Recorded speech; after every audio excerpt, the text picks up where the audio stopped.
Hello, welcome back. In the last section, we discussed the theories of acids and base. What is acid and base എന്ന് describe ചെയ്യുന്ന രണ്ട് theories നമ്മൾ നോക്കിയിട്ടുണ്ട്. ഒന്ന് ഒരു Arrhenius concept, രണ്ട് ബ്രോൺസ്റ്റഡ് ലൗറി കോൺസെപ്റ്റ്.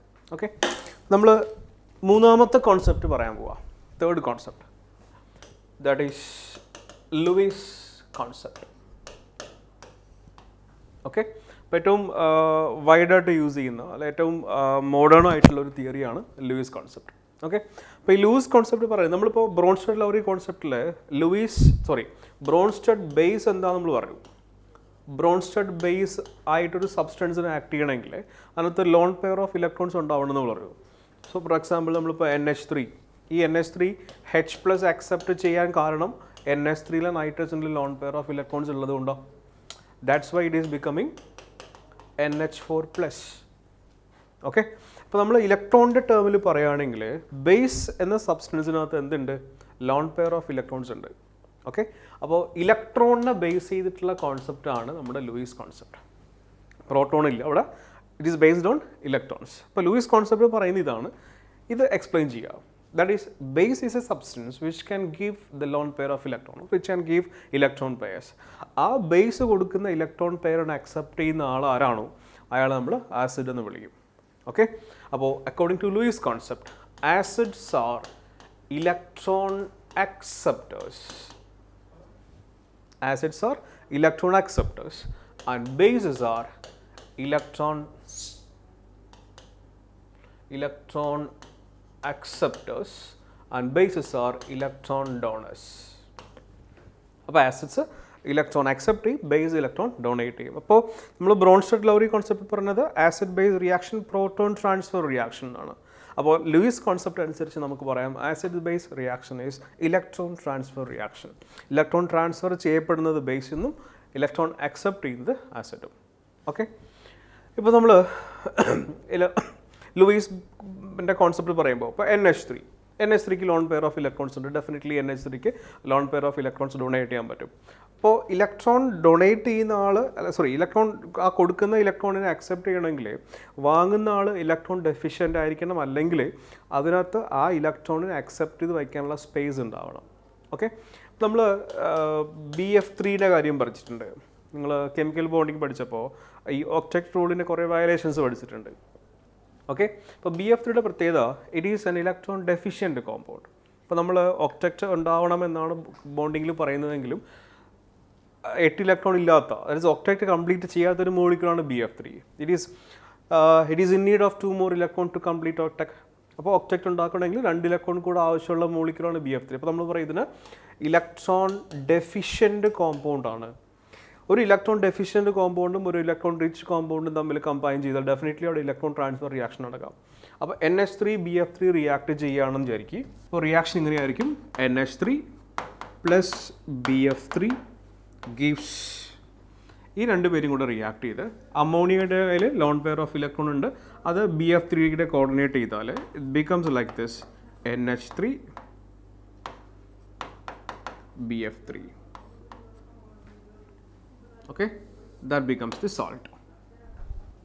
മനസ്സിലായല്ലോ അല്ലേ? അപ്പോൾ NH3 ആണ് ഇലക്ട്രോൺ കൊടുക്കുന്നത്, BF3 ആണ് ഇലക്ട്രോൺ അക്സെപ്റ്റ് ചെയ്യുന്നത്. So this is the base and this is the acid. Clear അല്ലേ? അപ്പോൾ ആസിഡും ബേസും കൂടെ റിയാക്ട് ചെയ്തുണ്ടായ സോൾട്ടാണ് ഈ പറഞ്ഞിരിക്കുന്ന സാധനം. ക്ലിയർ ആണല്ലോ? അപ്പോൾ this is base, this is acid. പക്ഷെ നമ്മൾ നോർമലി ഒരു ആസിഡിൻ്റെ കോൺസെപ്റ്റ് നമ്മളിപ്പോൾ എപ്പോൾ ആസിഡ് എന്ന് കേട്ടാലും H+ എന്ന കോൺസെപ്റ്റാണ് നമ്മൾ മനസ്സിലേക്ക് വരിക അല്ലേ? അപ്പോൾ BF3 ഞാൻ എന്താ വിളിച്ചിരിക്കണേ, ആസിഡ്. പക്ഷേ BF3ക്ക് H+ആയിട്ട് കണക്ഷൻ ഇല്ല, അതായത് പ്രോട്ടോൺ കൊടുത്തിട്ടല്ല BF3 ആസിഡായിട്ട് ആക്ട് ചെയ്തേക്കണം. അപ്പോൾ അങ്ങനെ പ്രോട്ടോൺ കൊടുക്കാണ്ട്, അതായത് ഇലക്ട്രോണിൻ്റെ ബേസിലാണ് ഒരു സബ്സ്റ്റൻസ് ആസിഡായിട്ട് ആക്ട് ചെയ്യണമെങ്കിൽ it is specifically called as Lewis acid. അപ്പോൾ BF3ക്ക് നമ്മൾ എന്താ വിളിക്കുന്നത്, BF3 is Lewis acid. Okay, ഇത് പ്രോട്ടോൺ അക്സെപ്റ്റ് ചെയ്തിട്ടല്ല ഇപ്പോൾ ബേസ് ആയിട്ട് ആക്ട് ചെയ്യുന്നത്. ബേസ് അത് നമ്മൾ നോർമലി ബേസ് എന്ന് പറയുന്നത് ഒന്നിൽ OH കൊടുക്കണം, അല്ലെങ്കിൽ H+ അക്സെപ്റ്റ് ചെയ്യണം. ഇലക്ട്രോൺ കൊടുത്തിട്ടാണ് ഇപ്പോൾ അമോണിയ ബേസ് ആയിട്ട് ആക്ട് ചെയ്തേക്കണേ. അപ്പോൾ നമുക്ക് സ്പെസിഫിക്കലി അമോണിയ പറയാം, അമോണിയ ഈസ് ലൂയിസ് ബേസ്. അവിടെ നമ്മൾ പറയുന്നത് ബ്രോൺസ്റ്റഡ് ആസിഡും ബ്രോൺസ്റ്റഡ് ബേസും, ഇവിടെ പറയുന്നത് ലൂയിസ് ആസിഡും ലൂയിസ് ബേസും. So Lewis acids are electron acceptors, and Lewis bases are electron donors. ഇനി അമോണിയയുടെ ഹൈബ്രിഡൈസേഷൻ നമുക്കറിയാം, കെമിക്കൽ ബോണ്ടിൽ പഠിച്ചിട്ടുണ്ട്. അമോണിയയുടെ ഹൈബ്രിഡൈസേഷൻ sp3 ഹൈബ്രിഡൈസേഷൻ ആണ്, പിരമിഡൽ സ്ട്രക്ചറാണ്. BF3യുടെ ഹൈബ്രിഡൈസേഷൻ sp2 ഹൈബ്രിഡൈസേഷനുമാണ് ആണല്ലോ. ഇപ്പോൾ ഈ sp3 ഹൈബ്രിഡൈസേഷനുള്ള അമോണിയയും Fc2 ഹൈബ്രിഡൈസേഷൻ BF3 കൂടെ കമ്പൈൻ ചെയ്തിട്ടുണ്ടാവുന്ന സോൾട്ടിൻ്റെ ഹൈബ്രിഡൈസേഷൻ നോക്കിയാൽ NH3 still it is sp3 hybridized. Okay, because a lone pair extra bond ആയിട്ട് മാറിയിട്ടുണ്ടെന്നേ ഉള്ളൂ. NH3 ഓക്കെ, BF3 നമ്മൾ ഇങ്ങനെ എഴുതിയാൽ FFF NH3HH. ഓക്കെ, അപ്പോൾ ഒരു സെൻട്രൽ ആറ്റം ഉണ്ടാക്കുന്ന maximum number of sigma bonds ആണ് അതിൻ്റെ ഹൈബ്രിഡൈസേഷൻ ഡിസൈഡ് ചെയ്യുന്നത് നമ്മൾ പഠിച്ചിട്ടുണ്ട്, if there is no lone pairs. അപ്പോൾ നൈട്രജൻ ഇപ്പോൾ എത്ര സിഗ്മ ബോൺസ് ക്രിയേറ്റ് ചെയ്യുന്നുണ്ട്? 1 2 3 4. ആ ഉണ്ടായിരുന്ന ലോൺ പെയർ കൂടെ ബോണ്ടായിട്ട് പോയി. സോ അമോണിയയുടെ hybridization still it is sp3. BF3 1 2 3 extra ഒരു ബോണ്ട് കൂടെ ഉണ്ടാക്കിയിട്ടുണ്ട് അത്. So hybridization of BF3 becomes sp3. Okay, അപ്പോൾ മനസ്സിലാക്കേണ്ടത് ഒരു Lewis acid Lewis base react ചെയ്യുമ്പോൾ ബേസിൻ്റെ ഹൈബ്രിഡൈസേഷൻ sp3 ആയിട്ട് റിമൈൻഡ്, ദറ്റ് ഈസ് സെയിം തന്നെയാണ്. ആസിഡിൻ്റെ ഹൈബ്രിഡൈസേഷൻ എന്ത് ചെയ്തു? sp2 നിന്ന് sp3 ഹൈബ്രിഡൈസേഷനിലേക്ക് മാറിയിട്ടുണ്ട്. ഇലക്ട്രോൺ അക്സെപ്റ്റ് ചെയ്യുമ്പോൾ ഹൈബ്രിഡൈസേഷൻ ചേഞ്ച് ആവാം. അപ്പോൾ എന്താണ് ലൂയിസ് ആസിഡ്, എന്താണ് ലൂയിസ് ബേസ് എന്ന് മനസ്സിലായിട്ടുണ്ടാവും. ലൂയിസ് ആസിഡ് എന്ന് പറഞ്ഞാൽ ഇലക്ട്രോൺ അക്സെപ്റ്റ് ചെയ്യണം, ലൂയിസ് ബേസ് എന്ന് പറഞ്ഞാൽ ഇലക്ട്രോൺ ഡൊണേറ്റ് ചെയ്യണം. ഓക്കെ, അപ്പോൾ എന്തൊക്കെ സബ്സ്റ്റൻസ് ആണ് ലൂയിസ് ആസിഡ് ആയിട്ട് ആക്ട് ചെയ്യുന്നത് നോക്കിക്കോ. Examples for Lewis acids. First category ഇപ്പോൾ നമുക്കിപ്പോൾ തന്നെ പറയാം. ഒരു എക്സാമ്പിൾ പറഞ്ഞു, BF3യുടെ എക്സാമ്പിൾ പറഞ്ഞു. BF3യുടെ പ്രത്യേകത എന്താണ്? BF3 is electron deficient compound. അപ്പോൾ എല്ലാ ഇലക്ട്രോൺ ഡെഫിഷ്യൻറ്റ് കോമ്പൗണ്ട്സിനും ഇലക്ട്രോൺസ് ആവശ്യമുണ്ട് അല്ലേ? അപ്പോൾ first example for Lewis acids are electron deficient compounds like aluminum chloride, B2H6, that is a നിങ്ങൾ പഠിച്ചിട്ടുണ്ട് diborane electron deficient compound. then BF3, BCl3 etc. so all these are example for electron deficient compounds. Second category electron deficient compound definitely electron accept ചെയ്യും. ഇനി ഈ Luis base കൊടുക്കുന്ന electron pair accept ചെയ്യാൻ നമ്മുടെ ആ മോളിക്യൂളിൻ്റെ കയ്യിൽ വാക്കൻ്റ് ഓർബിറ്റൽസ് എന്തെങ്കിലും free ഉണ്ടെങ്കിൽ അതിന് ഇലക്ട്രോൺ അക്സെപ്റ്റ് ചെയ്യാൻ പറ്റും. അപ്പോൾ അടുത്ത കാറ്റഗറി എക്സാമ്പിൾ ഇതാണ്, molecules having vacant D orbital. അപ്പോൾ സെൻട്രൽ ആറ്റത്തിൽ ഡി ഓർബിറ്റൽസ് വാക്കൻ്റ് ആയിട്ടുണ്ടെങ്കിൽ, വാക്കൻ്റ് ഡി ഓർബിറ്റൽസ് ഉള്ള സെൻട്രൽ ആറ്റമുള്ള മോളിക്യൂൾസിനും ഇലക്ട്രോൺ അക്സെപ്റ്റ് ചെയ്യാൻ പറ്റും. For example PCl3, PCl5, SiF4. Okay, ഇതിലൊക്കെ സെൻട്രൽ ആറ്റത്തിൽ ഡി ഓർബിറ്റൽസ് വാക്കൻ്റ് ആണ്. അപ്പോൾ നിങ്ങളതൊക്കെ ബോണ്ടിങ്ങിൽ പഠിച്ച കോൺസെപ്റ്റ് ആണ്. ഓക്കെ, അപ്പോൾ ഡി ഓർബിറ്റൽ വാക്കൻ്റ് ഉണ്ട്. അപ്പോൾ അതുകൊണ്ട് ഈ പറഞ്ഞ ആൾക്കാർക്കൊക്കെ എന്ത് ചെയ്യാൻ പറ്റും? ഇലക്ട്രോണിനെ അക്സെപ്റ്റ് ചെയ്യാൻ പറ്റും. ഓക്കെ, മൂന്നാമത്തെ category simple cations. Simple cations like Ag+, Cu2+, H+, etc. ഈ പറഞ്ഞ ആൾക്കാർക്കൊക്കെ എന്ത് ചെയ്യുക? ഇലക്ട്രോണിനെ അക്സെപ്റ്റ് ചെയ്യാൻ പറ്റും. ഇനി നാലാമതൊരു കാറ്റഗറി ഉള്ളത് നമ്പർ 4, ഇലക്ട്രോനെഗറ്റിവിറ്റി ഡിഫറൻ്റ് ആയ രണ്ട് എലമെൻറ്റ്സിനിടയ്ക്ക് മൾട്ടിപ്പിൾ ബോണ്ട് ഉള്ള മോളിക്യൂൾസും. ഫോർ എക്സാമ്പിൾ കാർബൺ ഡൈ ഓക്സൈഡ്. ഇപ്പോൾ പ്രത്യേകത എന്താണ്? ഇലക്ട്രോനെഗറ്റിവിറ്റി ഡിഫറൻ്റ് ആയ രണ്ട് എലമെൻറ്റ്സിനിടയ്ക്ക് മൾട്ടിപ്പിൾ ബോണ്ട് വേണം. CO2 സ്ട്രക്ചർ ഇങ്ങനെയല്ലേ? C double ബോണ്ടോ. ഓക്കെ, ഇതിന് നമ്മൾ OHൻ്റെ പ്രസൻസിൽ റിയാക്ട് ചെയ്യിച്ചാൽ ദിസ് ബിക്കം C ഡബിൾ ബോണ്ടോ O-. അതിൽ ഇലക്ട്രോൺ ഗെയിൻ ചെയ്യാൻ പറ്റും. അപ്പോൾ molecules having multiple bond in between two elements having different electronegativity are also example for Lewis acids. അപ്പോൾ 4 കാറ്റഗറീസാണ് നമ്മൾ ലൂയിസ് ആസിഡ്സിൽ പറയുക. ഒന്ന് ഇലക്ട്രോൺ ഡെഫിഷ്യൻറ്റ് കോമ്പൗണ്ട്സ്, രണ്ട് molecules having vacant D orbitals, മൂന്നാമത്തെ category simple cations like Hg2+, H+, Cu2+, Ag+, etc. Then fourth category, the molecules having multiple bonds in between two elements having different electronegativities. അപ്പോൾ 4 example, that is 4 category of Lewis acids. Lewis ബേസിന് example പറയുകയാണെങ്കിൽ first category നമുക്കറിയാം base ആണെങ്കിൽ electron കൊടുക്കേണ്ട ആൾക്കാരാണ്. So molecules having lone pair of electrons, central ആറ്റത്തിൽ lone pair of electrons ഉള്ള എല്ലാ മോളിക്യൂൾസിനും ആ ഇലക്ട്രോൺ പെയർ ഡൊണേറ്റ് ചെയ്യാൻ പറ്റും. So they can act as Lewis bases. For example NH3, okay, OH minus, then H2O, lone pair ഉണ്ട്. അപ്പോൾ ഇങ്ങനെ ലോൺ പെയർ ഉള്ള മോളിക്യൂൾസിനും ഇലക്ട്രോൺ ഡൊണേറ്റ് ചെയ്യാൻ പറ്റും. രണ്ടാമത്തെ category simple anions like Cl minus. അപ്പോൾ ഇതാണ് ലൂയിസ് കോൺസെപ്റ്റ്. അപ്പോൾ Lewis concept is actually based on electron. Electron donors are bases, electron acceptors are Lewis acids. Okay, then അപ്പോൾ നമ്മൾ 3 തിയറീസ് പഠിച്ചു. ആസിഡ് എന്താണ്, ബേസ് എന്താണെന്ന് ഡിസ്ക്രൈബ് ചെയ്യുന്ന 3 തിയറി. ഒന്ന് Arrhenius theory, Arrhenius concept. 2 Bronsted Lowry concept അല്ലെങ്കിൽ Bronsted Lowry theory. 4 Lewis theory. അപ്പോൾ ഏറ്റവും വൈഡായിട്ട് യൂസ് ചെയ്യുന്നൊരു തിയറിയാണ് ലൂയിസ് കോൺസെപ്റ്റ്.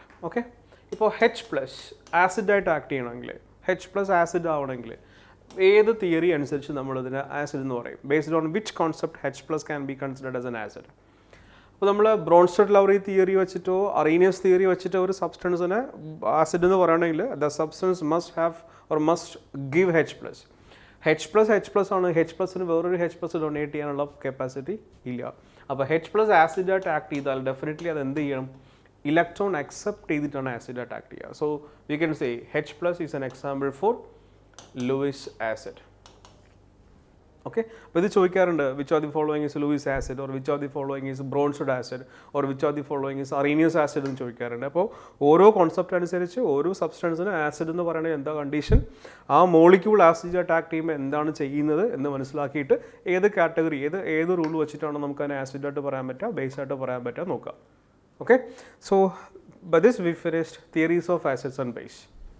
ഓക്കെ, നമ്മളിനി നോക്കാൻ പോകുന്നത് ഒരു ആസിഡിൻ്റെ സ്ട്രെങ്ത് എന്താണ്, നമ്മൾ സ്ട്രോങ് ആസിഡ് എന്താണ്, വീക്ക് ആസിഡ് എന്താണെന്നൊക്കെ പറയാറുണ്ട്. ആസിഡ് സ്ട്രോങ് എന്ന് പറയാറുണ്ട്, വീക്ക് ആസിഡ് എന്ന് പറയാറുണ്ട്. എങ്ങനെയാണ് നമ്മൾ ഈ ആസിഡിൻ്റെയും ബേസിൻ്റെയും സ്ട്രെങ്ത് പറയുന്നത്? അല്ല, എന്തൊക്കെയാണ് ആസിഡ്സിൻ്റെയും ബേസിൻ്റെയും പ്രോപ്പർട്ടീസ്? ഓക്കെ, അപ്പോൾ നമ്മൾ ഡിസ്കസ് ചെയ്യുന്നത് strength of acids and base ആണ്. Acids and bases. ഇപ്പം നമുക്ക് പറയാം, ഒരു ആസിഡ് സ്ട്രോങ്ങർ ആസിഡ് ആണെങ്കിൽ അതിന് നമുക്ക് കിട്ടുന്ന അല്ലെ ആ സബ്സ്റ്റൻസ് ഡൊണേറ്റ് ചെയ്യുന്ന H+ൻ്റെ കോൺസെൻട്രേഷൻ വളരെ കൂടുതലായിരിക്കും. ഓക്കെ, അപ്പോൾ നമ്മൾ എന്താണ് അയോണിക് ഇക്വിലിബ്രിയത്തിൻ്റെ സ്റ്റാർട്ടിങ്ങിൽ ഒരു ഓസ്റ്റിവാൾസ് ഡൈല്യൂഷൻ ലോ ഡിസ്കസ് ചെയ്തിട്ടുണ്ടായിരുന്നു. അപ്പോൾ അവിടെ ഒരു ആസിഡ് ഡിസോസിയേറ്റ് ചെയ്യുന്ന ഇങ്ങനെയാണ്. സപ്പോസ് ഞാനൊരു കോമൺ ആയിട്ടൊരു ഒരു ആസിഡ് പറയാൻ പോവാണ്, HA. Let it be N acid. Okay, ഈ ആസിഡ് ഡിസോസിയേറ്റ് ചെയ്യുന്ന ഇങ്ങനെയായിരിക്കും, H+ A-. ഏതെങ്കിലും ഒരു ആനയോണായിട്ട് ഡിസോസിയേറ്റ് ചെയ്തു, H++ A-. നമ്മളിതിൻ്റെ ഇക്വിലിബ്രിയം കോൺസ്റ്റന്റ് എഴുതിയിരിക്കുന്നത് ഇങ്ങനെയാണ്, Ka is equal to concentration of H+ into concentration of A- divided by concentration of HA. Okay, ഇവിടെ വാട്ടർ കൂടെ ഉണ്ടെങ്കിൽ നമ്മളിതിന് Kc എന്ന് പറയും, വാട്ടർ ഇല്ലാണ്ട് എഴുതിയാൽ അത് Ka എന്ന് പറയും. അപ്പോൾ കെയുടെ പേരെന്താണെന്ന് വെച്ചാൽ dissociation constant of acid. Okay, അപ്പോൾ ആസിഡ് സ്ട്രോങ്ങറായി വരുന്നതനുസരിച്ച് കൂടുതൽ അത് ഡിസോസിയേറ്റ് ചെയ്യും. അപ്പോൾ നമുക്ക് കിട്ടുന്ന H+ൻ്റെ കോൺസെൻട്രേഷൻ വളരെ കൂടുതലായിരിക്കും, ആണല്ലോ. അപ്പോൾ ഒരു ആസിഡിൻ്റെ സ്ട്രെങ്ത് എപ്പോഴും നമ്മൾ പറയുന്നത് ആ ആസിഡിൽ നിന്ന് കിട്ടുന്ന H+ൻ്റെ കോൺസെൻട്രേഷൻ വെച്ചിട്ടാണ്. അപ്പോൾ H+ൻ്റെ കോൺസെൻട്രേഷൻ ഹൈ ആണെങ്കിൽ the value of Ka will be high, അല്ലേ? H+ൻ്റെ കോൺസെൻട്രേഷൻ കൂടുതലാണെങ്കിൽ അത് കൂടുതൽ ആസിഡ് ഡിസോസിയേറ്റ് ചെയ്യുകയാണെങ്കിൽ H+ൻ്റെ കോൺസെൻട്രേഷൻ വളരെ കൂടും. അതിൻ്റെ ഫലമായിട്ട് കെയുടെ വാല്യൂ എന്ത് ചെയ്യും? കൂടും. നമുക്ക് പറയാം ഒരു ആസിഡിൻ്റെ strength depends on its dissociation constant Ka. കെയുടെ വാല്യൂ ഇൻക്രീസ് ചെയ്യുന്നതനുസരിച്ച് ആസിഡിൻ്റെ സ്ട്രെങ്തും എന്ത് ചെയ്യും? ഇൻക്രീസ് ചെയ്യും. So strength of acid is directly proportional to its dissociation constant, that is its Ka value. ഇതുപോലെ നമ്മൾ ബേസ് കൺസിഡർ ചെയ്യുകയാണെങ്കിൽ, സപ്പോസ് ഞാനൊരു ബേസ് എടുത്തിട്ടുണ്ട്, കോമൺ ആയിട്ട് പറയുന്നുണ്ട് BOH. അത് ഡിസോസിയേറ്റ് ചെയ്യുകയാണെങ്കിൽ B++OH- എന്ന് ഡിസോസിയേറ്റ് ചെയ്യും. ഇവിടെ നമ്മൾ ഇക്വിലിബ്രിയം കോൺസ്റ്റന്റ് ഡിഫൈൻ ചെയ്താൽ Kb എന്ന് പറയാം, dissociation constant of base. It is equal to concentration of B+ into concentration of OH- divided by concentration of BOH. അപ്പോൾ നമ്മൾ ബേസ് സ്ട്രോങ് എന്ന് പറയാൻ എന്ത് ചെയ്യണം? ബേസ് കൂടുതൽ ഡിസോസിയേറ്റ് ചെയ്ത് കിട്ടുന്ന OHൻ്റെ കോൺസെൻട്രേഷൻ കൂടണം. അപ്പോൾ OHൻ്റെ കോൺസെൻട്രേഷൻ ഇൻക്രീസ് ചെയ്യുന്നതനുസരിച്ച് KB ഇൻക്രീസ് ചെയ്യില്ലേ? അപ്പോൾ നമുക്ക് പറയാം KB ഇൻക്രീസ് ചെയ്യുന്നതനുസരിച്ച് the strength of base increase ചെയ്യും. അപ്പോൾ ഇത്രയേ ഉള്ളൂ. ഒരു സബ്സ്റ്റൻസിൻ്റെ strength depends on its dissociation constant. Acid ആണെങ്കിൽ Ka, ബേസ് ആണെങ്കിൽ Kb. അപ്പോൾ Ka കൂടുന്നതനുസരിച്ച് ആസിഡിൻ്റെ സ്ട്രെങ്ത് കൂടും, Kb കൂടുന്നതനുസരിച്ച് ബേസിൻ്റെ സ്ട്രെങ്ത് കൂടും. ഓക്കെ. പക്ഷേ നമ്മൾ സാധാരണഗതിയിൽ Kb, Ka എക്സ്പ്രസ് ചെയ്യുന്നത് വേറൊരു ടേമിലാണ്. നമ്മൾ സാധാരണ ആസിഡിൻ്റെ Ka വാല്യൂ എന്നല്ല പറയാം, pKa വാല്യൂ എന്നാണ് പറയാറ്. അപ്പോൾ ഈ പറഞ്ഞ ഡിസോസിയേഷൻ കോൺസ്റ്റൻറ്റിനെ നമ്മൾ റെപ്രസെൻറ്റ് ചെയ്യുന്ന വേറൊരു രീതിയുണ്ട്. അതെന്താ നോക്കാൻ പോവാം. So usually the strength of acids and base can be expressed in terms of pKa and pKb. ഇങ്ങനെ രണ്ട് ടേം നമുക്ക് പഠിക്കാനുണ്ട്, pKa, pKb. എന്താണ് Ka, എന്താണ് Kb നമുക്ക് മനസ്സിലായി. ഇപ്പോൾ രണ്ടിൻ്റെയും ഡിസോസിയേഷൻ കോൺസ്റ്റൻ്റ് ആണ് Ka, Kb എന്ന് പറയാം. Ka എന്ന് പറഞ്ഞാൽ ആസിഡ്, Kb എന്ന് പറഞ്ഞാൽ ബേസ്. pK എന്ന് പറഞ്ഞാൽ ആക്ച്വലി P റൈസിൻ്റെ മേളിൽ നമ്മൾ സാധനം എഴുതുമ്പോൾ P റെപ്രസെൻറ്റ്സ് പ്യൂസൻസ്. ഒരു ഫ്രഞ്ച് വേർഡാണ് വിച്ച് മീൻസ് സ്ട്രെങ്ത്. ഓക്കെ. അപ്പോൾ കെയുടെ സ്ട്രെങ്ത് എക്സ്പ്രസ് ചെയ്യുന്നത്. അപ്പോൾ സപ്പോസ് സാധാരണ രീതിയിൽ കെയുടെ വാല്യൂ 4 × 10⁻³ അങ്ങനെ എന്തെങ്കിലും ആയിരിക്കും. അവർ നമ്മളൊരു ഒരു സിംപ്ലസ്റ്റ് നമ്പറായിട്ട് എക്സ്പ്രസ് ചെയ്യുന്ന രീതിയാണിത്. pK എന്ന് പറഞ്ഞാൽ it is equal to -log Ka. അപ്പോൾ Ka എന്താണോ ആ Kയുടെ നെഗറ്റീവ് ലോഗിന് പറയുന്ന പേരാണ് pKa. അപ്പോൾ അതുപോലെ നമുക്ക് pKb എഴുതാം. pKb is equal to -log Kb. Kbയുടെ നെഗറ്റീവ് ലോഗാണ് pKb. പറഞ്ഞാൽ മനസ്സിലാവുണ്ടോ? അപ്പോൾ സപ്പോസ് ഇപ്പോൾ നമ്മൾ ലോഗിനെ കുറിച്ച് നിങ്ങൾക്കൊരു ഐഡിയ ഉണ്ടാവില്ല, പക്ഷേ അത് നിങ്ങൾ മാത്സിൽ പഠിക്കും. നമുക്ക് കെമിസ്ട്രിയിൽ പ്രോബ്ലം ചെയ്യാൻ ലോഗിനെ കുറിച്ച് വളരെ കുറച്ച് ഐഡിയാസ് മാത്രം മതി. ഇപ്പം ഞാനത് ചെറിയൊരു കാര്യം പറയുന്നുണ്ട്. log 10⁻x is equal to x എന്നാണ്. ഓക്കെ. 10ൻ്റെ പവറായിട്ട് എന്ത് വന്നാലും ആ പവറാണ് ആ സബ്സ്റ്റൻസിൻ്റെ ലോഗായിട്ട് നമ്മൾ എഴുതുക. ഓക്കെ. ഒരു സബ്സ്റ്റൻസിൻ്റെ Kയുടെ value K is equal to 1 × 10⁻³ എന്ന് വിചാരിക്കും. 1 × 10⁻³ ആണ് ആസിഡിൻ്റെ ഡിസോസിയേഷൻ കോൺസ്റ്റൻ്റ് എങ്കിൽ നമ്മൾ pKa കാൽക്കുലേറ്റ് ചെയ്യുമ്പോൾ it is equal to -log 1 × 10⁻³ അതായത് 1 × 10⁻³ നമുക്ക് 10⁻³ എന്ന് എഴുതാം. So pKa is equal to -log 10⁻³. log 10⁻³ എന്ന് പറഞ്ഞാൽ -3 അല്ലേ? ദാറ്റ് ഇസ് log 10⁻x എന്ന് പറഞ്ഞാൽ x ആണ്. ഓക്കെ. അപ്പോൾ അതുപോലെ pKa എന്ന് പറഞ്ഞാൽ എന്തുവാ? -log 10⁻³. log 10⁻³ -3 ആണെങ്കിൽ pKയുടെ വാല്യൂ എന്തായി? 3. അപ്പോൾ ഈ 10ൻ്റെ പവറായിട്ടൊക്കെ എഴുതുന്നതിന് പകരം സിമ്പിളായിട്ട് Kaയും Kbനെയും റെപ്രസെൻറ്റ് ചെയ്യാൻ വേണ്ടി നമ്മൾ ഉപയോഗിക്കുന്ന ഒരു റെപ്രസെൻറ്റേഷനാണ് pKa, pKb. അപ്പോൾ pKa എന്ന് പറഞ്ഞാൽ -log Ka, pKb എന്ന് പറഞ്ഞാൽ -log Kb. Ka എന്താണോ Kb എന്താണെന്ന് മനസ്സിലാക്കുക, അതിന് നെഗറ്റീവ് ലോഗ് എടുക്കുക. That will be pK and pKb. നമ്മൾ കുറച്ച് മുന്നേ ഒരു പോയിന്റ് പറഞ്ഞിട്ടുണ്ടായിരുന്നു. ഒരു ആസിഡിൻ്റെ സ്ട്രെങ്ത് Ka ഇൻക്രീസ് ചെയ്യുന്നതനുസരിച്ച് ആസിഡിൻ്റെ സ്ട്രെങ്ത് ഇൻക്രീസ് ചെയ്യുമെന്ന് പറഞ്ഞു. Ka ഇൻക്രീസ് ചെയ്യുന്നതനുസരിച്ച് pKb എന്ത് ചെയ്യുമായിരിക്കും? ഇവിടെ ഒരു negative sign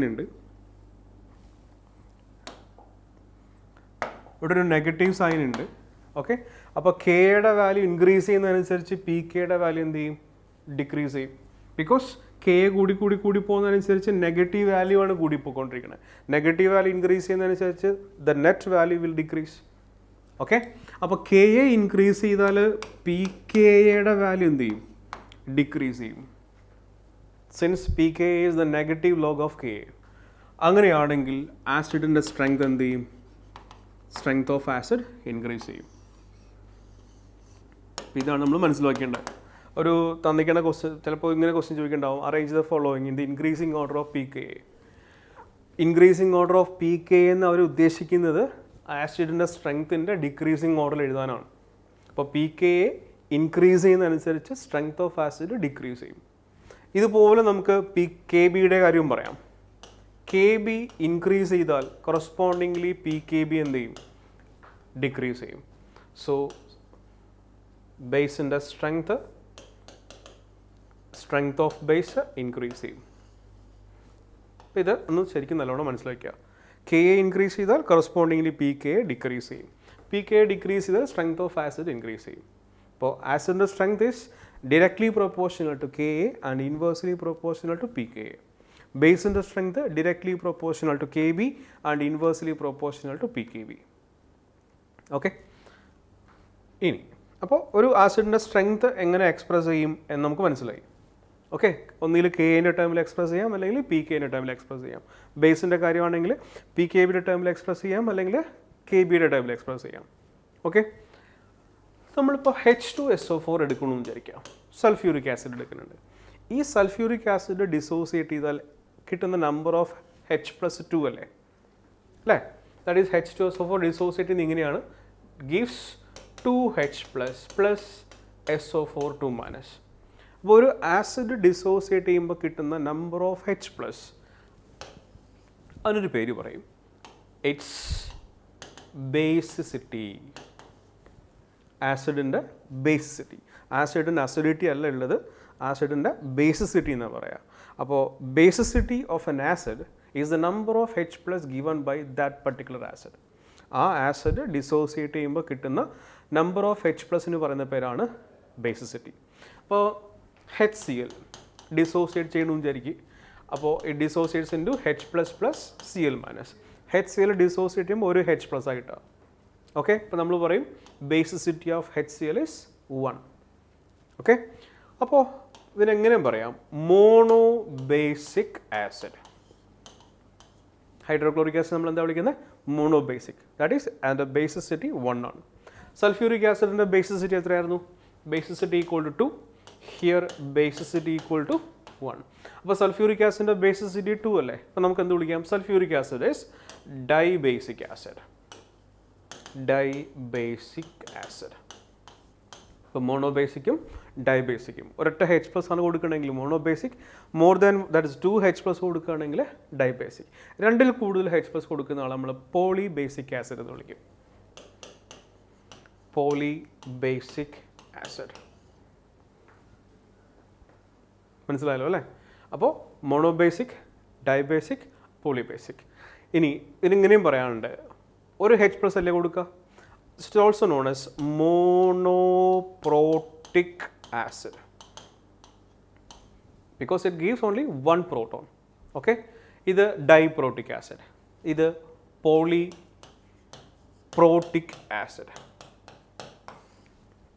okay, that is it is giving more than 2 H+. അപ്പോൾ polyprotic or polybasic, monobasic or monoprotic, dibasic or diprotic. അപ്പോൾ ഇങ്ങനെയാണ് നമ്മൾ ആസിഡ്സിനെ പറയുക. ബേസ് പറയുമ്പോൾ സപ്പോസ് ഇപ്പോൾ NaOH ഇത് ഡിസോസിയേറ്റ് ചെയ്താൽ Na++OH-. അപ്പോൾ സോഡിയം ഹൈഡ്രോക്സൈഡ് ഡിസോസിയേറ്റ് ചെയ്താൽ കിട്ടുന്ന നമ്പർ ഓഫ് OH- 1 അല്ലേ? It is known as its acidity. Okay, അപ്പോൾ ആസിഡിന് ബേസിസിറ്റി, ബേസിന് acidity. But the number of OH- that can be given by a base is known as its acidity. The number of H+ that can be given by an acid is known as its basicity. അത് നമുക്ക് പറയാം NaOHൻ്റെ acidity 1 ആണ്. Okay അല്ലേ? Then sulphuric acid. നമുക്കപ്പോൾ ആസിഡിൻ്റെ കുറച്ച് കാര്യങ്ങൾ കൂടെ നമുക്ക് ഡിസ്കസ് ചെയ്യാം. അപ്പോൾ ഒരു മോണോപ്രോട്ടിക് ആസിഡ്, ഒരു മോണോ അല്ലെങ്കിൽ മോണോബേസിക് ആസിഡ് ബേസുമായിട്ട് റിയാക്ട് ചെയ്യണമെന്ന് നോക്കാം. സപ്പോസ് ഹൈഡ്രോക്ലോറിക് ആസിഡ് NaOH-മായിട്ട് റിയാക്ട് ചെയ്താൽ it gives NaCl plus H2O. നമ്മളിതൊരു പേര് പറയും സോൾട്ട്. ആസിഡ് ബേസുമായിട്ട് റിയാക്ട് ചെയ്യുമ്പോൾ കിട്ടുന്ന സബ്സ്റ്റൻസിന് പറയുന്ന പേരാണ് സോൾട്ട്. ഇതിൻ്റെ ബേസിസിറ്റി 1 ആയിരുന്നില്ലേ?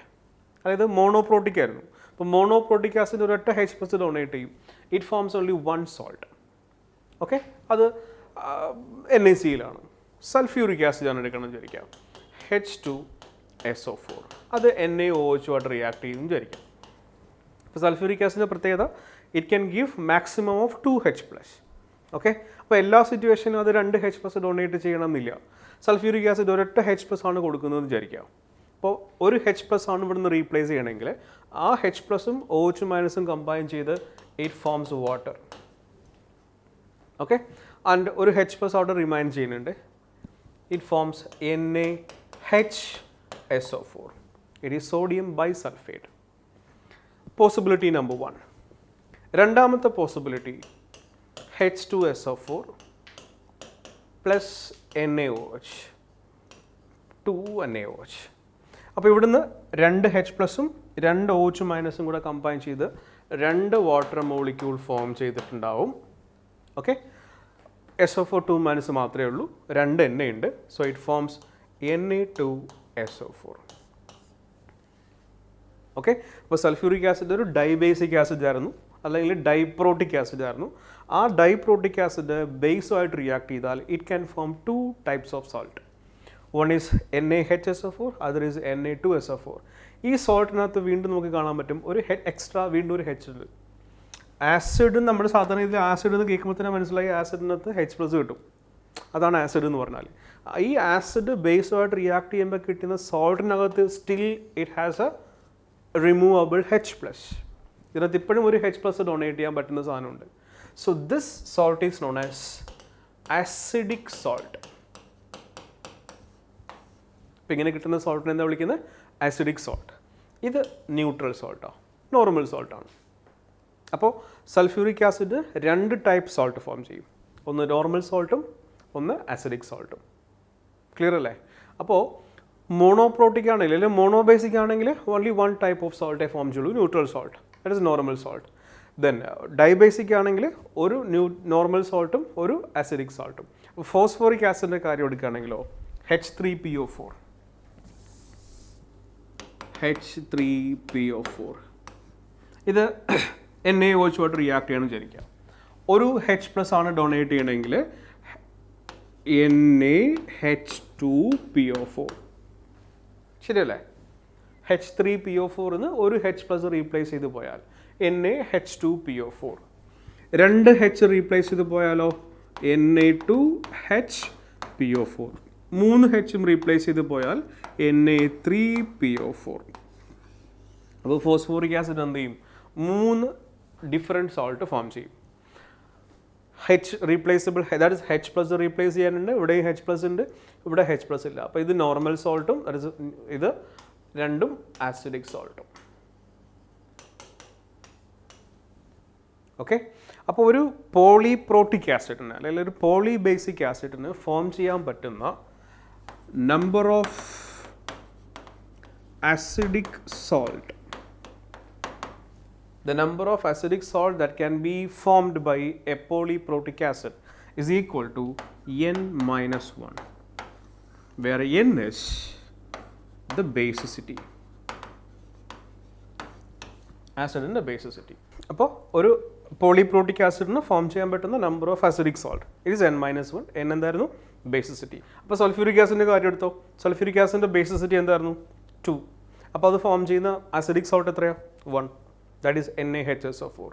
ഫോസ്ഫോറിക് ആസിഡിൻ്റെ ബേസിസിറ്റി ഓഫ് ഫോസ്ഫോറിക് ആസിഡ് 3 ആണ്, because it can give 3H plus. അത് ഫോം ചെയ്യുന്ന ആസിഡിക് സോൾട്ട് എത്രയാണ്? 2. ഓക്കെ, അപ്പോൾ എന്താണ് പോളിപ്രോട്ടിക് ആസിഡ് അല്ല എന്താണ് പോളിബേസിക് ആസിഡ് എന്ന് മനസ്സിലായി. ഒന്നിൽ കൂടുതൽ H പ്ലസ് ഡൊണേറ്റ് ചെയ്യാൻ കഴിയുന്ന ആസിഡ്സിന് പറയുന്ന പേരാണ് പോളിപ്രോട്ടിക് ആസിഡ് അല്ലെങ്കിൽ പോളിബേസിക് ആസിഡ്. അവർ different types of salt form ചെയ്യും. മോണോബേസിക് ആസിഡ്സ് അല്ല, ഒരു ടൈപ്പ് സോൾട്ട് മാത്രമേ ഫോം ചെയ്യുള്ളൂ. ഇനി ഒരു പോളിപ്രോട്ടിക് ആസിഡ് ഡിസോസിയേറ്റ് ചെയ്യുന്ന രീതി മനസ്സിലാക്കാൻ പോവാം. എങ്ങനെയാണ് ഒരു പോളിബേസിക് ആസിഡ് ഡിസോസിയേറ്റ് ചെയ്യുക? ഇപ്പോൾ H3PO4ൻ്റെ കാര്യം എടുക്കുകയാണെങ്കിൽ ഇത് ഡിസോസിയേറ്റ് ചെയ്ത് നമുക്ക് 3 H പ്ലസ് കിട്ടും. പക്ഷേ ഒറ്റ സ്റ്റെപ്പിലല്ല ഈ 3 H പ്ലസും റിലീസ് ചെയ്യുന്നത്. ഇപ്പോൾ സൾഫ്യൂരിക് ആസിഡ് ഡിസോസിയേറ്റ് ചെയ്യുന്നത് വിചാരിക്കും H2SO4, 2 H പ്ലസ് ഉണ്ട്, ഒരു സിംഗിൾ സ്റ്റെപ്പിലല്ല ഈ 2 H പ്ലസ് ഡിസോസിയേറ്റ് ചെയ്ത് പോകുന്നത്. അപ്പോൾ H2SO4 ഡിസോസിയേറ്റ് ചെയ്താൽ it first dissociates into H plus HSO4 minus having equilibrium constant Ka1. Acid dissociate ചെയ്യുന്ന സമയത്ത് ഉണ്ടാകുന്ന ഇക്വിലിബ്രിയം കോൺസ്റ്റൻ്റാണ് നമ്മളെന്ന് വിളിക്കുന്നത് ഡിസോസിയേഷൻ കോൺസ്റ്റൻറ്റ്. അപ്പോൾ ഇത് first dissociation constant of sulphuric acid. ഇനി എന്ത് ചെയ്യുന്നു വെച്ചാൽ ഈ HSO4 മൈനസ് ഇല്ലേ, HSO4 മൈനസ് അഗെയിൻ സ്പ്ലിറ്റ് ചെയ്ത് it gives H plus plus SO4 2 minus. Second step. അപ്പോൾ അതിൻ്റെ ഡിസോസിയേഷൻ കോൺസ്റ്റൻറ്റ് ഞാൻ എന്തെടുത്തു? Ka2. അപ്പോൾ ഈ Ka1നെയും Ka2നെയും നമുക്കൊരു പേര് പറയാം stepwise dissociation constants. Stepwise dissociation constants. ഈ രണ്ട് റിയാക്ഷൻ്റെയും നെറ്റ് റിയാക്ഷൻ നോക്കിയാൽ സം എടുത്താൽ HSO4 minus HSO4 minus cancel ചെയ്ത് പോവും. So H2SO4 gives 2H plus SO4 2 minus. ഇതാണ് net dissociation of sulphuric acid. ഇതിൻ്റെ ഡിസോസിയേഷൻ കോൺസ്റ്റൻറ്റ് ഞാൻ Ka എന്നെടുത്താൽ സൾഫ്യൂറിക് ആസിഡിൻ്റെ നെറ്റ് ഡിസോസിയേഷൻ കോൺസ്റ്റൻറ്റിന് Ka എന്ന് നമ്മൾ റെപ്രസെൻറ്റ് ചെയ്യുകയാണെങ്കിൽ ഈ Ka1ഉം Ka2ഉം തമ്മിലുള്ള കണക്ഷൻ നമുക്കറിയാം. എന്താണ്? It is K1 into Ka2. അതെന്തുകൊണ്ടാണ് നമ്മൾ കെമിക്കൽ ഇക്വിലിബ്രിയം പഠിച്ചിട്ടുണ്ട്. ഒരു റിയാക്ഷൻ ഒന്നിൽ കൂടുതൽ റിയാക്ഷൻ്റെ സമ്മായിട്ട് വരാണെങ്കിൽ ഇൻഡിവിജ്വൽ ഇക്വിലിബ്രിയം കോൺസ്റ്റൻസിൻ്റെ പ്രോഡക്റ്റ് ആയിരിക്കും നെറ്റ് ഇക്വിലിബ്രിയം കോൺസ്റ്റൻറ്റ്. അതാണ് ഇവിടെ നമ്മൾ യൂസ് ചെയ്തേക്കണേ. ഇതാണ് നെറ്റ് റിയാക്ഷൻ, ഇതിൻ്റെ ഇക്വിലിബ്രിയം കോൺസ്റ്റൻറ്റ്. ഈ റിയാക്ഷൻ ഇതിൻ്റെ രണ്ടിൻ്റെയും സമ്മാണ്. അപ്പോൾ നെറ്റ് ഇക്വിലിബ്രിയം കോൺസ്റ്റൻറ്റ് ഈ രണ്ട് ഇക്വിലിബ്രിയം കോൺസ്റ്റൻസിൻ്റെയും പ്രോഡക്റ്റ് ആയിരിക്കും. ഓക്കെ, അപ്പോൾ Ka is equal to K1 into Ka2. Okay, ഒരു കാര്യം കൂടെ അവിടെ ശ്രദ്ധിക്കാനുള്ളത്, ഈ Ka1ൻ്റെയും Ka2ൻ്റെ വാല്യൂ കമ്പയർ ചെയ്താൽ K1 will be greater than Ka2. That is ഒരു പോളിപോറോട്ടിക് ആസിഡിൻ്റെ കാര്യത്തിൽ ഫസ്റ്റ് ഡിസോസിയേഷൻ കോൺസ്റ്റൻറ്റിനേക്കാളും ചെറുതായിരിക്കും, വാല്യൂ കുറവായിരിക്കും സെക്കൻഡ് ഡിസോസിയേഷൻ കോൺസ്റ്റൻറ്റിന്. എന്താണെന്ന് വെച്ചാൽ നിങ്ങൾ ആദ്യം H+ റിമൂവ് ചെയ്യുന്നത്, സൾഫ്യൂറിക് ആസിഡ് നിങ്ങൾ H+ റിമൂവ് ചെയ്യുന്നുണ്ട്. The first step the H+ is removed from A neutral molecule. അപ്പോൾ അത് സ്ട്രോങ്ങർ ആസിഡ് ആണെങ്കിൽ വളരെ പെട്ടെന്ന് ഡിസോസിയേറ്റ് ചെയ്ത് H+ പ്രൊഡ്യൂസ് ചെയ്യാം. പക്ഷേ സെക്കൻഡ് സ്റ്റെപ്പിൽ നിങ്ങൾ H+ റിമൂവ് ചെയ്യുന്നത്, അല്ലെങ്കിൽ H+ റിമൂവ് ആയി പോകുന്നത് ഒരു നെഗറ്റീവ്ലി ചാർജ്ഡ് സബ്സ്റ്റൻസ് എന്നാണ്. നമുക്കിപ്പോൾ Na+ അല്ലെങ്കിൽ ഇപ്പോൾ Cl- എടുത്തോ. Cl- എന്നൊരു ഇലക്ട്രോൺ റിമൂവ് ചെയ്യാൻ Cl ആയിട്ട് കൺവേർട്ട് ചെയ്യാം. പക്ഷേ നെഗറ്റീവ് ചാർജുള്ള സബ്സ്റ്റൻസ് എന്നൊരു പോസിറ്റീവ് ചാർജ് റിമൂവ് ചെയ്യൽ ഡിഫിക്കൽട്ടാണ്. മൈനസ് നമുക്ക് മൈനസ് എടുത്ത് കളയാം, അല്ലെങ്കിൽ പ്ലസ് ചാർജ് എടുത്ത് കളയാം. അപ്പോൾ ഇവിടെ പോസിറ്റീവ് സബ്സ്റ്റൻസ് നിങ്ങൾ റിമൂവ് ചെയ്തേക്കുന്നത് എവിടെ നിന്നാണ്? നെഗറ്റീവ് ചാർജുള്ള ഒരു അയോണിൽ നിന്നാണ്, which is A very difficult process. അപ്പോൾ അതുകൊണ്ട് തന്നെ ഈ സ്റ്റെപ്പിൻ്റെ ദാറ്റ് ഈസ് ആ സ്റ്റെപ്പ് നടക്കാനുള്ള ചാൻസ് കുറയും. അപ്പോൾ ഇതിൻ്റെ ഇക്വിലിബ്രിയം കോൺസ്റ്റൻറ്റിൻ്റെ വാല്യൂ എന്ത് ചെയ്യും? കുറയും. ദാറ്റ് ഈസ് ഫോർവേഡ് റിയാക്ഷൻ്റെ ടെൻഡൻസി വളരെ കുറവായിരിക്കും. റീസൺ മനസ്സിലായിട്ടുണ്ടാവും. ഒരു നെഗറ്റീവ് സബ്സ്റ്റൻസിൽ നിന്ന് നമുക്ക് നെഗറ്റീവ് റിമൂവൽ ഈസിയാണ്, പക്ഷേ നെഗറ്റീവ് ചാർജുള്ള സബ്സ്റ്റൻസിൽ നിന്ന് പോസിറ്റീവ് ചാർജ് റിമൂവ് ചെയ്യൽ ഡിഫിക്കൽട്ടാണ്. അപ്പോൾ ഫോർവേഡ് റിയാക്ഷൻ നടക്കാനുള്ള ടെൻഡൻസി കുറയും. ടെൻഡൻസി കുറയുമ്പോൾ എന്ത് ചെയ്യും? പ്രോഡക്റ്റിൻ്റെ വാല്യൂ കുറയും, റിയാക്റ്റിൻ്റെ വാല്യൂ കൂടും. അങ്ങനെയല്ലേ നമ്മൾ ഇക്വിലിബ്രിയം കോൺസ്റ്റൻറ്റ് എഴുതുന്നത്? Is equal to concentration of product by concentration of reactants. അപ്പോൾ പ്രോഡക്റ്റിൻ്റെ അമൗണ്ട് കുറഞ്ഞാൽ Kയുടെ വാല്യൂയും കുറയും. ശരിക്കും മനസ്സിലായിട്ടാണല്ലോ അല്ലേ? അപ്പോൾ in the case of any polyprotic acid the highest value will be Ka1. അപ്പോൾ നമ്മൾ H3PO4ൻ്റെ കാര്യം എടുത്താൽ H3PO4ൻ്റെ net dissociation constant is equal to Ka1 into Ka2 into K3 and Ka1 greater than Ka2 greater than K3. Okay, ഇതാണ് polyprotic ആസിഡിൻ്റെ dissociation. അപ്പോൾ മനസ്സിലാക്കേണ്ടത് സ്റ്റെപ്പ് വൈസ് ആയിട്ടാണ് H+ ഡിസോസിയേറ്റ് ചെയ്ത് പോവുക. ഓരോ ഇൻഡിവിജ്വൽ സ്റ്റെപ്സിൻ്റെയും ഡിസോസിയേഷൻ കോൺസ്റ്റൻസിൻ്റെ പ്രോഡക്റ്റ് ആയിരിക്കും ആസിഡിൻ്റെ net dissociation constant. Okay, and Ka1 will be greater than Ka2 will be greater than Ka3. Okay, അപ്പോൾ എന്താണ് ആസിഡിൻ്റെ ബേസിസിറ്റി, എന്താണ് ബേസിൻ്റെ അസിഡിറ്റി, എന്താണ് പോളിപ്രോട്ടിക് ആസിഡ് എന്നൊക്കെ നമ്മൾ മനസ്സിലാക്കിയിട്ടുണ്ട്. ഓക്കെ, ഇനി നമ്മൾ രണ്ട് ആസിഡിൻ്റെ സ്ട്രെങ്ത് കമ്പയർ ചെയ്യാമെന്ന് വിചാരിക്കാം. Suppose acid number 1, acid number 2. ഒരു ആസിഡിൻ്റെ ഡിഗ്രി ഓഫ് ഡിസോസിയേഷൻ കൂടുന്നതനുസരിച്ച്, ആൽഫയുടെ വാല്യൂ കൂടുന്നതനുസരിച്ച് ഡിസോസിയേഷൻ കൂടും. ഡിസോസിയേഷൻ കൂടുന്നതനുസരിച്ച് പ്രൊഡ്യൂസ് ചെയ്യപ്പെടുന്ന H+ൻ്റെ വാല്യൂ അമൗണ്ടും കൂടും അല്ലേ? അപ്പോൾ നമുക്ക് പറയാം ആൽഫ H+ൻ്റെ concentration is directly proportional to alpha. Alpha proportional to Ka, അത് പഠിച്ചിട്ടുണ്ട്. Alpha is equal to square root of Ka/C Ostwald's dilution law. അപ്പോൾ Ka ഇൻക്രീസ് ചെയ്യുന്നതനുസരിച്ച് ആൽഫ എന്ത് ചെയ്യും? ഇൻക്രീസ് ചെയ്യും. ഓക്കെ, അപ്പോൾ നമ്മൾ acid number 1, acid number 2 first ആസിഡിൻ്റെ Ka1 സെക്കൻഡ് ആസിഡിൻ്റെ Ka ഞാൻ Ka2 എന്ന് എടുത്താൽ strength of acid 1 by strength of acid 2 is equal to alpha 1 by alpha 2. അല്ലേ? It is equal to square root of K1 by K2 because alpha proportional to dissociation constant. Dissociation constant കൂടുന്നതനുസരിച്ച് alpha കൂടും, alpha കൂടുന്നതനുസരിച്ച് H പ്ലസും കൂടും. അപ്പോൾ strength compare ചെയ്യാൻ നമ്മൾ എന്ത് ചെയ്താൽ മതി? രണ്ടുപേരുടെയും ഡിസോസിയേഷൻ കോൺസ്റ്റൻസിൻ്റെ റേഷ്യോ എടുത്താൽ മതി. ഓക്കെ, അപ്പം ഇങ്ങനെയാണ് നമ്മൾ രണ്ട് ആസിഡ്സിൻ്റെ ഡിസോസിയേഷൻ കോൺസ്റ്റൻസ് കമ്പയർ ചെയ്യാം. അപ്പോൾ എങ്ങനെ നമ്മൾ ആസിഡിൻ്റെ സ്ട്രെങ്ത് കമ്പയർ ചെയ്യും, എങ്ങനെ നമ്മൾ ഒരു പോളിപോട്ടിക് ആസിഡ് എങ്ങനെ ഡിസോസിയേറ്റ് ചെയ്യും എന്നൊക്കെ നമ്മൾ പഠിച്ചുകൊണ്ടിരുന്നത്. ഓക്കെ, അപ്പോൾ ആസിഡ്സിൻ്റെ സ്ട്രെങ്ത് പറയുന്നത് ഒന്നിൽ കെൻ്റെ ടേംസിലാണ് അല്ലെങ്കിൽ പി കെൻ്റെ ടേംസിലാണ്. ബേസിൻ്റെ സ്ട്രെങ്ത് പറയുന്നത് ഒന്നിൽ കെ ബിൻ്റെ ടേംസിൽ പറയും അല്ലെങ്കിൽ പി കെ ബിൻ്റെ ടേംസിൽ പറയും. ഓക്കെ, അപ്പോൾ ഈ പി കെ എ കൂടുന്നതനുസരിച്ച് സ്ട്രെങ്ത് കുറയും, ആസിഡിൻ്റെ സ്ട്രെങ്ത് കുറയും. പി കെ ബി കൂടുന്നതനുസരിച്ച് ബേസിൻ്റെ സ്ട്രെങ്ത് കുറയും. അപ്പോൾ എങ്ങനെ നമ്മൾ കമ്പാരിസൺ ചെയ്യുന്നതൊക്കെ മനസ്സിലായിട്ടുണ്ട്. ക്ലിയർ ആണല്ലോ അല്ലേ? ഇനി നമ്മൾ ഒരു ആസിഡിൻ്റെ നമ്മൾ സാധാരണ കേൾക്കുന്ന ഒരു പേരാണ് pH. എന്താണ് pH വാല്യൂ, എന്താണ് pOH വാല്യൂ എന്നൊക്കെ പഠിക്കാൻ പോവാം. അപ്പോൾ pHും pOHും പറയുന്നതിന് മുന്നേ നമ്മൾ വാട്ടറിൻ്റെ ഡിസോസിയേഷൻ പഠിക്കണം. ഡിസോസിയേഷൻ ഓഫ് വാട്ടറിൻ്റെ ഡിസോസിയേഷൻ പഠിക്കണം നമുക്ക്. ഓക്കെ, ഇതിന് വേറൊരു പേര് പറയും സെൽഫ് അയോണൈസേഷൻ ഓഫ് വാട്ടർ എന്ന് പറയാറുണ്ട്, അല്ലെങ്കിൽ ഓട്ടോ പ്രോട്ടോണേഷൻ എന്നും പറയാറുണ്ട്. പ്രോട്ടോണേഷൻ. ഓക്കെ, സെൽഫ് അയോണൈസേഷൻ അല്ലെങ്കിൽ ഓട്ടോ പ്രോട്ടോണേഷൻ അല്ലെങ്കിൽ ഡിസോസിയേഷൻ ഓഫ് വാട്ടർ. അപ്പോൾ എങ്ങനെ വാട്ടർ ഡിസോസിയേറ്റ് ചെയ്യുന്നത് നമ്മൾ നോക്കാൻ പോകുന്നത്. നമ്മൾ ബ്രോൺസ്ഫെറ്റ് ലൗറി കോൺസെപ്റ്റ് പറഞ്ഞപ്പോൾ വാട്ടറിൻ്റെ പ്രത്യേകത പറഞ്ഞു. Water is amphiprotic. H പ്ലസിന് അക്സെപ്റ്റ് ചെയ്യാനും പറ്റും, H പ്ലസിന് ഡൊണേറ്റ് ചെയ്യാനും പറ്റും. ഓക്കെ, ഞാൻ വാട്ടറിൻ്റെ രണ്ട് മോളിക്യൂൾസ് കൺസിഡർ ചെയ്യാൻ പോവാം. അപ്പോൾ ഒരെണ്ണം ആസിഡായിട്ട് ഒരെണ്ണം ബേസ് ആയിട്ടും ആക്ട് ചെയ്യണമെന്ന് വിചാരിക്കാം. If this is acting as an acid, H plus donate ചെയ്യില്ലേ?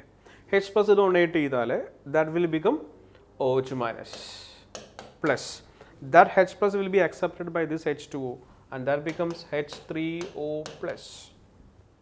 ആണല്ലോ. അപ്പോൾ ഇതാണ് വാട്ടറിൻ്റെ ഇക്വിലിബ്രിയം, വാട്ടറിൻ്റെ dissociation equilibrium. One will be acting as an acid, another will be acting as a base. അപ്പോൾ അത് വെറുതെ ഇരുന്നാൽ തന്നെ, വാട്ടർ നമ്മൾ വെറുതെ വെച്ചിരിക്കണേ തന്നെ അത് പ്രോട്ടോണേഷൻ നടന്നുകൊണ്ടിരിക്കും. അതുകൊണ്ടാണ് നമ്മൾ എന്ത് വിളിക്കുന്നത്? Auto protonation. ആസിഡും ബേസും ആഡ് ചെയ്തില്ലെങ്കിലും it exist as H plus and OH minus or H3O and OH minus. നമ്മൾ ഈ ഇക്വിലിബ്രിയം റിയാക്ഷൻ്റെ Kc എഴുതാൻ പോവാം. Equilibrium constant it is equal to concentration of H3O plus into concentration of OH minus divided by concentration of H2O into concentration of H2O. That is concentration of H2O square. ആണല്ലോ. H2Oയുടെ concentration നമ്മുടെ കഴിഞ്ഞ ക്ലാസ്സിലും പറഞ്ഞു. H2Oയുടെ concentration നമ്മൾ constant ആയിട്ട് consider ചെയ്യും. So ഇത് ഞാൻ ലെഫ്റ്റിലേക്ക് എടുത്താൽ Kc into concentration of H2O square it is equal to concentration of H3O plus into concentration of OH minus. Okay, a constant into another constant that will give you a new constant and that is known as Kw. Okay, it is equal to concentration of H plus into concentration of OH minus. അതായത് H3O plus എന്ന് പറഞ്ഞാൽ actually അത് എന്ത് തന്നെയാണ്? H plus തന്നെയാണ്. H plus വാട്ടറുമായിട്ട് coordinate ചെയ്തിരിക്കുന്ന ആ ഇതിനെയാണ് നമ്മളെന്ത് H3O plus എന്ന് വിളിക്കുന്നത്. അപ്പോൾ H3O plus കണ്ടാൽ നമുക്ക് അതിന് പകരം എന്ത് എഴുതാം? H plus എന്ന് എഴുതാം. ഇവിടെ നിങ്ങൾക്ക് വേണമെങ്കിൽ H3O plus എന്ന് എഴുതാം, അത് പ്രശ്നമൊന്നുമില്ല. ഓക്കെ, അപ്പോൾ Kw is equal to concentration of H plus into concentration of OH minus. ഈ Kw ഒരു പേര് പറയും ionic product of water. Kw is known as ionic product of water. അപ്പോൾ എന്താണ് അയോണിക് പ്രോഡക്റ്റ് ഓഫ് വാട്ടർ എന്ന് ചോദിച്ചാൽ ഒരു സാമ്പിൾ ഓഫ് വാട്ടറിനകത്തുള്ള H പ്ലസിൻ്റെയും OH മൈനസിൻ്റെയും കോൺസെൻട്രേഷൻ്റെ പ്രോഡക്റ്റ് ആണ്. It is a product of concentration of H plus and OH minus in a solution. PTL അല്ലേ? അപ്പോൾ ഇത് വാട്ടറിൻ്റെ ഓട്ടോ പ്രോട്ടോണേഷൻ പ്രോസസ്സാണ്. One will be acting as an acid, another will be acting as a base. അപ്പോൾ അതിൽ നിന്ന് നമ്മൾ equilibrium constant define ചെയ്തു. ആ ഇക്വിലിബ്രിയം കോൺസ്റ്റന്റ് എന്ന് വാട്ടറിൻ്റെ ഡിസോസിയേഷൻ്റെ കോൺസ്റ്റന്റ് അതായത് KW ഡിഫൈൻ ചെയ്തു. KW എന്ന് പറയുന്ന പേരാണ് ionic product of water. Okay, നമ്മൾ 25 ഡിഗ്രി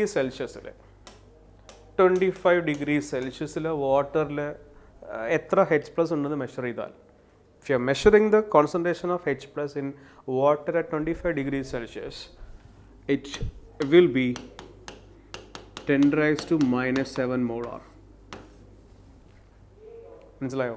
അപ്പോൾ 25 ഡിഗ്രി സെൽഷ്യസിൽ വാട്ടർ എടുത്താൽ വാട്ടറിനകത്ത് 10 raised to minus 7 molar H plus ഉണ്ടാവും. അപ്പോൾ എത്ര OH ഉണ്ടാവുമായിരിക്കും? നമ്മൾ വാട്ടർ ഡിസോസിയേറ്റ് ചെയ്തു. ഓക്കെ, 1 mol വാട്ടർ ഡിസോസിയേറ്റ് ചെയ്ത് കിട്ടുന്ന H പ്ലസും OH മൈനസിൻ്റെയും കോൺസെൻട്രേഷൻ സെയിം അല്ലേ?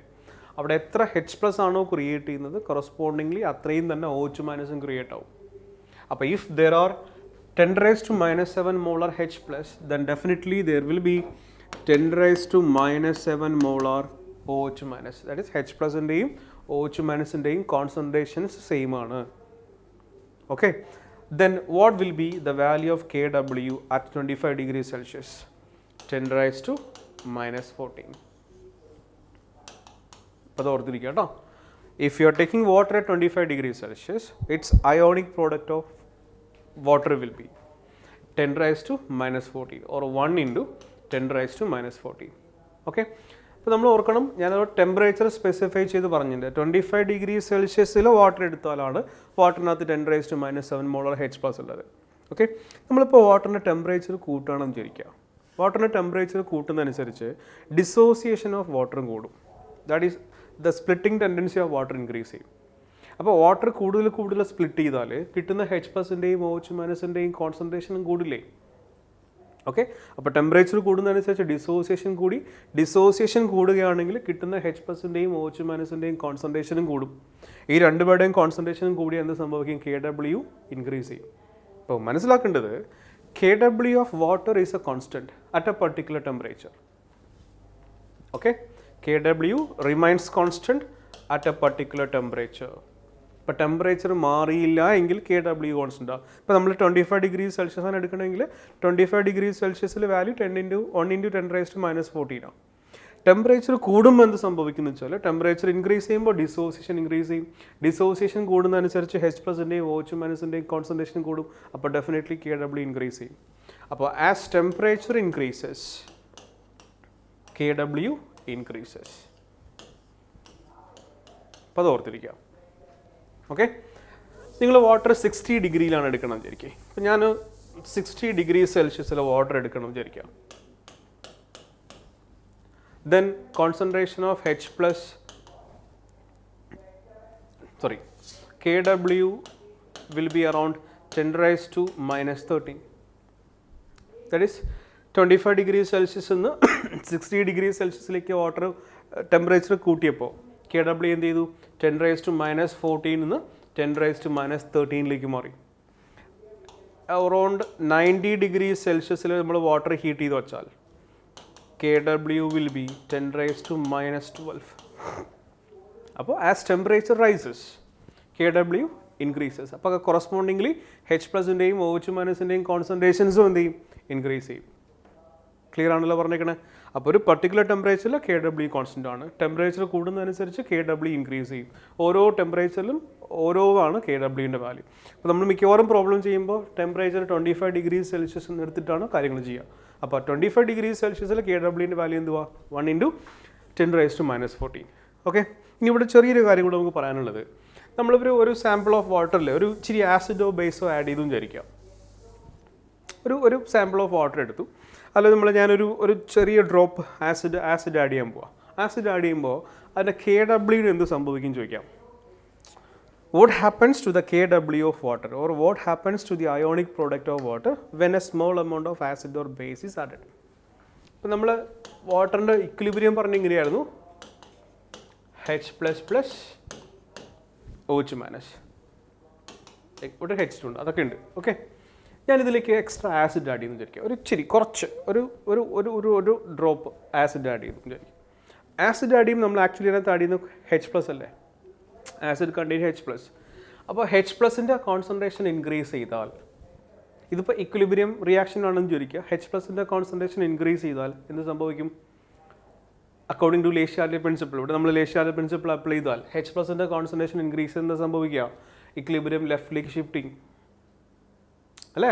അപ്പോൾ KW is equal to concentration of H+ into concentration of OH- എന്നാണ്. ഞാൻ എക്സസ് ഓഫ് H+ അതിനകത്തൊക്കെ ആഡ് ചെയ്തപ്പോൾ കൊറസ്പോണ്ടിങ്ങിൽ എന്ത് കുറഞ്ഞിട്ടുണ്ട്? ഇവിടുന്ന് റിയാക്ഷൻ ലെഫ്റ്റിലേക്ക് ഷിഫ്റ്റ് ചെയ്ത് പോയില്ലേ, അവിടെ ഉണ്ടായിരുന്ന കുറച്ച് OH- കോൺസെൻട്രേഷൻ എന്ത് ചെയ്തു? കുറഞ്ഞു പോയി. ഓക്കെ, എക്സ്ട്രാ കുറച്ച് H+, excess of that is extra കുറച്ച് H+ ആഡ് ചെയ്തപ്പോൾ ആ H+ഉം അവിടെ ഉണ്ടായിരുന്ന കുറച്ച് OH- കൂടെ എന്ത് ചെയ്തു? തിരിച്ച് അൺഡിസോസിയേറ്റഡ് വാട്ടറായിട്ട് കൺവേർട്ട് ചെയ്തു. അപ്പോൾ H+ കൂടുന്നതനുസരിച്ച് കറസ്പോണ്ടിങ്ങിൽ എന്ത് ചെയ്തു? OH- കുറഞ്ഞു. So that KW remains constant. ഇതിന് മുന്നേ നമ്മൾ ഒരു കാര്യം പറഞ്ഞിട്ടുണ്ട്, equilibrium constant changes only with temperature. KW is equilibrium constant. അപ്പോൾ അത് എന്ത് മാറണം? ടെമ്പറേച്ചർ മാറണം. ഓക്കെ, ഒരു പർട്ടിക്കുലർ ടെമ്പറേച്ചറിൽ നിങ്ങൾ ഒരു വാട്ടറിലേക്ക് ഇച്ചിരി ആസിഡോ ബേസോ ആഡ് ചെയ്താലും അതിൻ്റെ KW മാറില്ല. ആസിഡാണ് ആഡ് ചെയ്യണമെങ്കിൽ ഇല്ല, OH- എന്ത് ചെയ്തു? കുറഞ്ഞു പോയി. H+ എത്രത്തോളം കൂടുന്നുണ്ടോ കറസ്പോണ്ടിങ്ങിൽ OH- കുറയും. So that KW remains constant. Okay, പക്ഷേ മനസ്സിലാക്കണം, ആസിഡ് നിങ്ങൾ എക്സസ് ആഡ് ചെയ്തപ്പോൾ H+ കൂടി, കറസ്പോണ്ടിൽ എന്ത് ചെയ്തു? OH കുറഞ്ഞു. സൊല്യൂഷൻ അസിഡിക് ആയി. Solution is acidic since it has less amount of OH-. Normally വാട്ടറിനകത്ത് H+ൻ്റെയും OH-ൻ്റെയും കോൺസെൻട്രേഷൻ സെയിം ആണ്. H+ഉം OH- സെയിം ആയ നമ്മൾ എന്ത് പറയും? അതിൻ്റെ അസിഡിക് പ്രോപ്പർട്ടിയും ബേസിക് പ്രോപ്പർട്ടിയും ഈക്വലൈസ് ആണ്, വാട്ടർ ന്യൂട്രലാണ്. Okay, H+ comparatively OH- H+ comparatively കൂടിയാൽ സൊല്യൂഷൻ അസിഡിക് ആയി, കമ്പാരിറ്റീവ്ലി OH കൂടിയാൽ സൊല്യൂഷൻ ബേസിക് ആയി, രണ്ടും ഈക്വൽ ആണെങ്കിൽ സൊല്യൂഷൻ ന്യൂട്രലായി.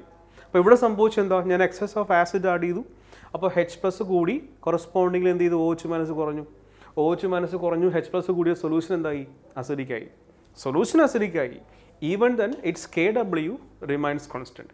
ഇതുപോലെ നമ്മൾ ബേസ് ആഡ് ചെയ്തു വിചാരിക്കാം, ഒരു ഇച്ചിരി ബേസ് ആഡ് ചെയ്താൽ OH- കൂടും. OH- കൂടുമ്പോൾ കറസ്പോണ്ടിങ് എന്ത് ചെയ്യും? H+ കുറയും. H+ കുറയും, OH- കൂടുകയും ചില സൊല്യൂഷൻ എന്തായി? ബേസിക്. ഓക്കെ, പക്ഷേ ഒന്ന് കൂടുകയും മറ്റത് കുറയും ചെയ്താൽ KW എന്ത് ചെയ്തു? വീണ്ടും കോൺസ്റ്റൻ്റ് ആവും. അപ്പോൾ when at a particular temperature, if a small amount of acid or base is added to a sample of water, its KW remains constant, but concentration of H+ and OH- may change. That means solution becomes acidic or basic. Even then, its KW remains constant. Okay, ഇതാണ് ionic product of water. Okay, അപ്പോൾ നമ്മൾ ഇനി pH-നെ കുറിച്ചും കുറച്ച് കൂടുതൽ കാര്യങ്ങളൊക്കെ നമ്മൾ അടുത്ത സെക്ഷനിൽ ഡിസ്കസ് ചെയ്യും. Thank you.